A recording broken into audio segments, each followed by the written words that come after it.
Hi there, welcome to a virtual fashion show featuring mixed media garments created with garment designer pattern making software. I'm Susan Lazier. I'm the software designer and creative director at Cochenille. Our approach for creating patterns is the same for both knitting and sewing until a certain point, and then you finalize your pattern. So if I'm going to be sewing, I'll add hems and seam allowances and facings, and if I choose to knit a portion of the garment, then I could choose to add ribbings or bands. I input my gauge and I get the shaping instructions. So let's begin. This project is called the Bauhaus project, and for this garment I used handwoven fabric that was purchased in Paris, and then I combined it with yarn. Here's my pattern, and you can see the knit collar is the piece here on the right. So I sewed these portions, then knit the collar, and then edged the hems and sleeve hems with a crochet stitch. In this project, I used 3 different techniques, 4 actually. I hand knit the front, I machine knit the back, and then I added fabric for the skirt of this dress. And here you can see it in a show. I also used crochet to edge the pieces just for that final little touch in another fashion show. In this garment, I was influenced by a fashion window in Copenhagen, Denmark, and so I mimicked the look by drafting a pattern for a t-shirt, which I made out of illusion knit, and then I purposely designed the sweater portion to be too small and just simply sewed it on top of the garment. In this fashion, you can see it is both fabric and knit. So the body of the garment is polar fleece, and it was called Berber fleece. And then I hand knit the sleeves as well as the top portion, which could either be worn as a cowl or as a headband. In this garment called the Indigo project, I started with a mood board this time.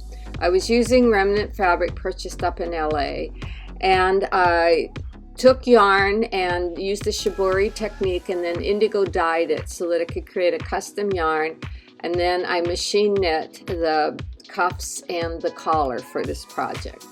And here you can see the pattern from Garment Designer.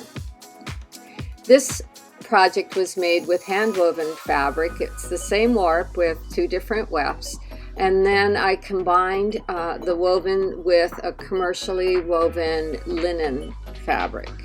So there's the pattern, and there you can see the garment. This is another mixed media where I employed polar fleece. You can see it's a favorite of mine. I was teaching in New Zealand, found this great polar fleece fabric, and then went on the hunt for the yarn. And so the body of the garment is fleece. As you can see, it crisscrosses at the front, and the sleeve and the collar were hand knit. This is an upcycle or recycle project, and so what I did here is the polar fleece body is made from Polartec, which recycles milk jugs, plastic milk jugs, to create the fabric, or a portion of the fabric is that.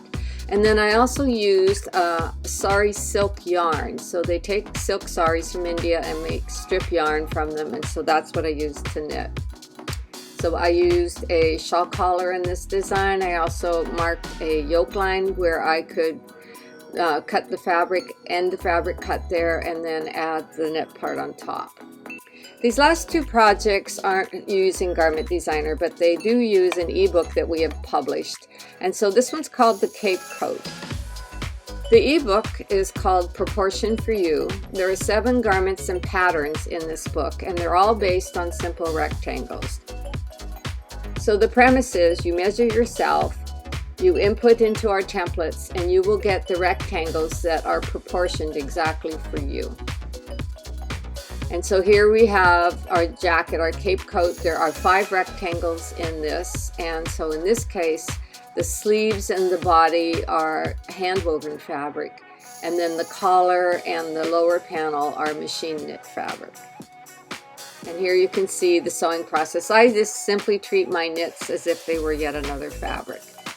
And our last garment is a combination of a commercial fabric that was a blister knit, and I combined it with crochet to create the collar / tie front. And this is a separate pattern which you can find on our website. Again, it's the same premise. as proportioned for you. So that completes our show. Thanks to all who made this possible. If you'd like to be notified when further videos are posted, please subscribe to our YouTube channel and also come join us at www.cochineal.com.